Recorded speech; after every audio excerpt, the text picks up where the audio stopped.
noite para todos. Boa noite para todos. Vamos tentar, de alguma maneira, elucidar essas questões acerca da Igreja de Cristo.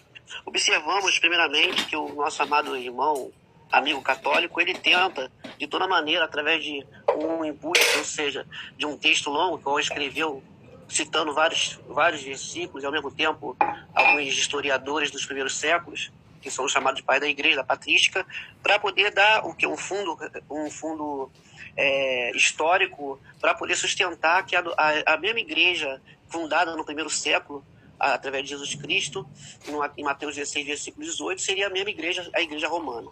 Vamos ler primeiramente no livro de Mateus, no capítulo 16, versículo 18, vamos ver como foi a fundação da igreja. Primeiramente, vamos ver Mateus 16, versículo 18. Versículo 17. E Jesus respondeu e disse: Bem-aventurado és tu, Simão Bajonas, porque não te revelou a carne e o sangue, mas meu Pai que está no céu. Pois eu também te digo que tu és Pedro, e sobre esta pedra edificarei a minha igreja, e as portas do inferno não prevalecerão contra ela. E eu te darei as chaves do reino dos céus, e tudo que ligares na terra será ligado no céu, e tudo que desligares na terra será desligado no céu.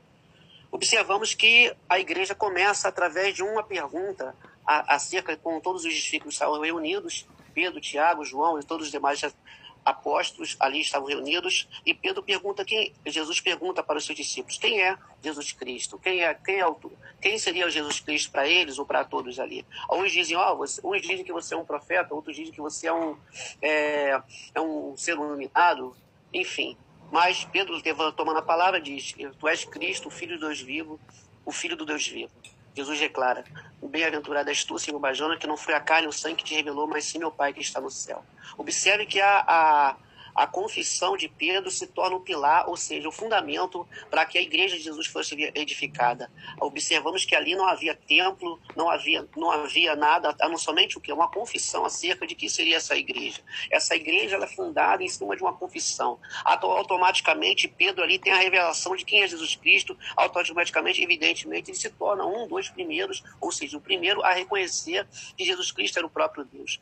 Observamos também que, ao passar dos tempos, ali é dado uma responsabilidade para aqueles apóstolos, para que viesse a todo mundo pregar o evangelho a toda criatura. Os apóstolos enviados a Jerusalém, dali de diante, esperar primeiramente ao cumprimento da promessa, que está no livro de Atos, versículo 1:8, que fala: esperar em Jerusalém até que do alto seja revestido do poder.